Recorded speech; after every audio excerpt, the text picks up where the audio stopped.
Another look at Back for Blood.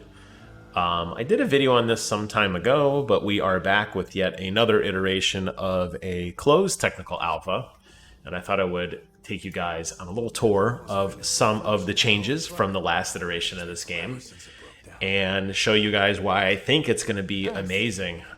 So the new area that they've added is where we are currently exploring right now. This is called Fort Hope. This is basically the player hub area. When you come into this area, you're going to walk around and you're going to be able to take on quests. There's a shooting range here. This is where you can do a lot of your customization and take a look at kind of what you have unlocked and what you're working on. I think the thing most people are going to be interested in is this area outside, which is the new shooting range they've added. Here they have added every single gun that you could possibly get in the game, as far as I can tell. You have all your rifles across the board here, you have your handguns, and then on the other side there's even some more secondary weapons. There's also melee weapons and grenades. I've always been a shotgun guy. This is my go-to weapon. I love shotguns ever since the days of Counter-Strike. You want to give me a shotgun, you definitely want to give me the 870 or some iteration of an 870 pump action, and I'm happy. They've added another cool feature here too in the shooting range where you can actually see damage numbers. So you can get an idea of kind of what damage you're doing. It gives you a rough indication of what your damage fall off is going to be. I've noticed though right now in the beta at least, or this alpha I should say, the hitboxes don't seem to really matter. Like there you can see the numbers I'm getting for a headshot are identical to the numbers I'm getting for a leg shot. I don't know if this was intended in the game. Typically, headshots are supposed to count for more damage, obviously. We'll have to wait and see how that actually pans out. Another nice thing that they've added is now this upgrade system with your weapons. So on the bottom right, you can see there I have 4 different slots to upgrade. So if I want to pick up a fast mag, which is an attachment, you can see there it does have different statistics. And since this is like the basic, the shooting range area, I can put on whatever I want instantly. I can try them out. I can put crazy sights on my guns. I can put different sorts of attachments that will change the sound, the look, the damage profile, the range, that sort of thing. Not that you remember the numbers you saw before, but these are a little bit lower now because of the suppressor. Over here, there are handguns that you could select from, and there are a litany of those as well. As long with melee weapons. Now, melee weapons in this game are just insanely powerful.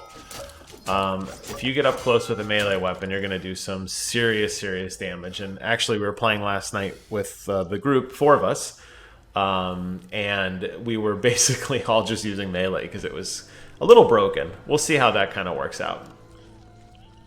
Over here we have different sorts of throwables, and how they do throwables is basically you pick them up, you aim where it'll put like a reticle on the ground, and then you can throw it. Interestingly enough, what I noticed though is we don't see damage numbers on reticles or on throwables. I don't know why that is.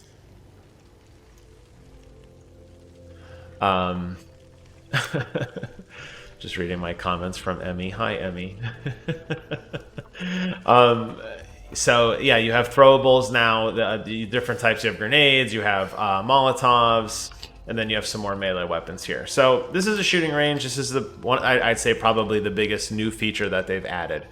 If you go inside back into the base, this is where you can customize some of your cards. Looks like you'll be able to take on further quests here from some of these NPCs as time goes on, but where we're going to be focusing primarily is on the deck system, which I talked briefly about the last video I did. It seems to be a little bit more overhauled now. As you play, you're gonna get different sorts of cards, and you can equip cards into your collection. You can carry up to 15. And they're ranked across different attributes, but you could see here what they do. Some of them will give you more offense in terms of healing, or I'm sorry, in terms of like overall damage. You'll get more damage when you crouch. You'll get more damage at range versus melee. Some of the cards do things that just give you natural buffs, that give you the ability to heal faster or recover health on a melee kill or something like that. You're going to have 2 sets of cards. You're going to have cards that you play in the campaign with yourself, with either single player or with multiplayer. And then there's the versus mode where you're going to basically it's going to be humans versus monsters essentially. And there they've kind of given you some ideas of what they think may be more role-based. So a soldier is going to have things that do things that obviously make them attack harder and more sustainment, as opposed to a character like a medic who's probably going to be more focused on healing and buffing and that sort of thing. The way the card system works is basically you just play the game. You will find cards that you can buy in the wild.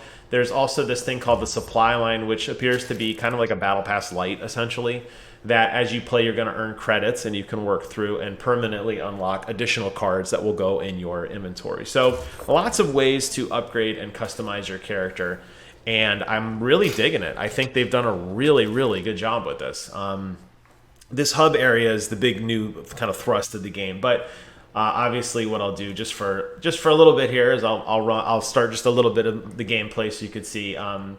We didn't completely beat it last night, but you could see we did start to kind of work our way through. I believe the only area you were able to play last time was the first area known as the Devil's Return. They have since added Bad Dog Hollow. Now, I suspect there's going to be a lot more stuff. Clearly, this is just Act 1. There's going to be more content. I don't know if they've yet said how much there's going to be, but there's definitely going to be a lot more going on as we kind of work our way through this game. So let's go ahead and select the starting point. You can create a run. Now, one of the things with the run system and how it works is that as you play, you're going to get these modifier cards. They're the corrupted cards. And what corrupted cards do is it will radically change the way you play the game. It's a risk-reward system. So what I like about this game, and something that I remember was really heavily featured when we played last time, and really even in the alpha, was that or in the original reveal of the game, and in the alpha as well, actually, was these modifier cards that allow you to drastically change it. It really gives you infinite replayability at that point. So basically, you're going to be able to change, how many types of zombies spawn, how many there are, starting ammo you have, conditions that you are faced with at the beginning of a game. And ultimately, I think what's going to happen is those conditions are going to really change the way you play. And I'm excited for that because I feel like it's going to give you more and more and more to do, and it's going to give you a lot more fun and a lot more, you want to really challenge yourself and your friends. And I guess nobody's playing at 10 o'clock in the morning. Let's see if I could just play like a private match by myself here. Can I just do a private? Can I just block people and just go? I know there's got to be a way to just play on your own. Let's see if this works. So while that's loading up, and I gotta say that I feel like that infinite replayability is something that the original Left 4 Dead, while it was fun and there was replayability there, it was the same thing over and over and over again. You could adjust the difficulty slightly, but I feel like here you're going to get so many more options in how you customize your game that's really going to give you a lot more freedom and flexibility in how you want to play. And I think that's something that is really to be applauded. Okay, so looks like they did put me in a game with some random people. That's great. You're going to get to select which character you want here. Right now there's only a few that are available. I'm just going to go ahead and pick Mom. Why not? And as you remember before, I picked up my deck of cards, so I'm going to be able to receive a deck of cards that I start with, and we lock in, and then we go. There has got to be a way to play a single player, but that's okay. We'll just go ahead and run through this with some people. Here's the corruption card system that I mentioned before, specifically showing off some of the challenges you can do. So there's a mist event where an unnatural fog has settled on this area, and it looks like we have a challenge that if we can complete the level without any of us, which were known as the cleaners, being incapacitated for more than 3 times, we'll all receive some money. So that's kind of cool. And then, yeah, I don't know. I think this card system really has some cool legs to it. I think it's something that is really, really exciting. As you kind of progress through it and unlock more, I think this is really a great way for them to basically kind of work through what they want your... I feel like they can add more stuff to make the game even crazier and zanier. I mean, this is, a typical zombie game, run and gun, shoot all the zombies in the world. You could probably totally ignore the card system if you wanted to. You could probably just say, I don't care about cards. Quiet now. This isn't something that I'm interested in. Actually, I'm gonna take this machine gun here. You know, this is something I'm not interested in, but I feel like if you really want to get into this game and enjoy it to its extent, this is where you're gonna want to be. So let's go ahead and go outside a little bit and go check out some zombie shooting. I have a perk on that allows me to identify where some of the money is, so that's why I'm seeing these like kind of outlines of where money is at. And instantly incapacitated. See if my teammates can get me out here. There we go. There's a smoker up here who I guess already tagged me, which is great. I don't know if they call them smokers or not in this game. It's basically the same character classes as Left 4 Dead. So this is the same developers who made Left 4 Dead. It's the same team. So basically all the same zombie types do exist. So you're going to get to see boomers and stalkers and the screaming maidens that are, you know, quiet. They're all over the place. So let's get this guy up. There's like a tank essentially here, this giant arm. Yeah, we'll see if we can get outside, get some more light. Now it's going to be dark naturally because somebody put the fog thing on, but we're in a little bit of a tunnel too. This little gremlin guy just going to town on us, huh? My goodness. There we go. Alright, now at least we're outside. You can see a little bit better. I was playing the other night, and I noticed that I got a card that radically modified my performance in terms of it did not let me use iron sights anymore. So like right now you can see I have iron sights. I don't have a scope or anything on my gun right now. Unfortunately, I don't have the access to that shooting range like we do here, but it wouldn't let me use iron sights, but in exchange, it gave me much more weapon accuracy, which I thought was kind of cool. So I feel like there's cards out there that will do things like that as well. I can only imagine what creative things the team is going to come up with in terms of basically all the different interactions that you can have with the game. So let's see, this guy's hurt. I'm trying to heal you if you stand still. You want to stand still so I can heal you? There we go. There you go, buddy.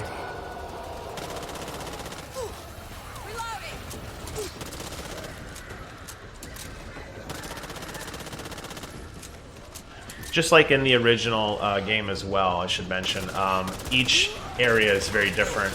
You're going to be required to do different missions in terms of like, I mean, you're always going to have to get to the end and get to the safe house. That's always going to be the overarching goal. But it's also going to be things like, you know, go interact with this object, open a, blow a hole in a bridge so you can progress through, or activate a winch or something like that, which is kind of cool. One of the other things I think that makes the game interesting as well that I don't remember there being highlighted last time was the ability to share with each other.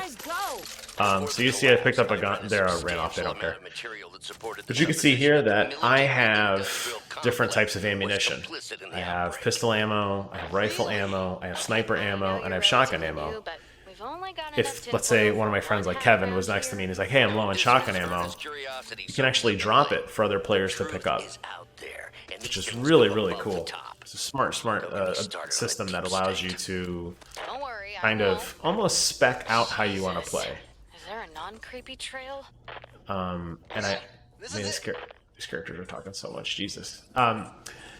Yeah, I like that you're going to have that ability to kind of spec out loadouts. So like one of your friends could primarily focus on a shotgun, or one of your friends could primarily focus on, you know, handguns or whatever. And you can kind of work through that. And I think that some of those harder challenges are going to be based on you working together as a team. And I feel like there's a lot more synergy and almost like raid level stuff at that point.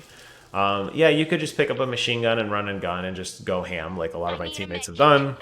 Or I think you could really challenge yourself, put down some really difficult things. Everybody can kind of agree on a specific role or responsibility for each mission. And I think you're going to get higher rewards because of that. So I think that's actually really cool. Well, let's do this. But I'm super excited for this. And I guess the last thing I'll say on this is that it's coming to Game Pass, which is amazing. I saw this when this was first announced at E3, or I guess it was a PC gaming show. when I saw this was first announced at the PC Gaming Show, I mean, we're not I was super excited for it. I was already sold. I was already in. I was already invested in it. I couldn't wait to play it.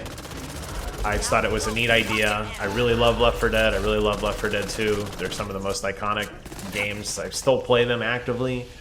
So give me the original development team, and then give me give me their new iteration on Left 4 Dead. With that, I'm in. It sells itself. And then I find out it's coming to Game Pass, which is amazing. So all my friends who maybe weren't going to buy it day one like I did, we're going to be able to play, which is awesome. And I'm really looking forward to getting in here and doing some, fun missions together and kind of working our way through the system and through the ranking. This is a closed alpha, what I'm showing off right now. I got into this from the beta company that I work with. However, they are doing a open alpha, I believe this weekend, or actually I believe it's next weekend, just to kind of iron down some of the last little bugs, and then ultimately they'll be releasing the game not too far after that. I've got to say that from the last time I played to this time, the amount of changes they've made, particularly the inclusion of Fort Hope and some of the way that the cars are now upgraded and utilized, it's really, really, really good. I think there's some phenomenal progress in this game. Keeping that for me. I'm able to play it I have it locked at 60 frames a second for the sake of OBS, but it does run in ultra-wide support. It is 3440 by 1440 if you want it to be. It's got that, and it's amazing. I get about 80 frames a second or so on my 2080 Ti with every setting on ultra, but I know it's going to look amazing on consoles as well. So if you are a fan, I highly recommend do not sleep on this one, because this is a genre I think that has been sorely lacking, and I'm super happy to see that the original team is coming back to kind of put their mark back on the industry for us to all enjoy. So I think that'll close it up for this video today. A little bit of a let's play for you guys, a little bit of a walkthrough. Hope it gave you a good sense of what this game is about, some of the customization, some of the gameplay obviously, and that's about it. So hope you guys find this video fun. Leave some comments below. If I didn't answer something, I'll do my best to get you guys an answer on it, and get out there and check it out. Support it, because I really think it's something you're going to like. That's it for me. So take care, and until next time, I will see you guys on the other side.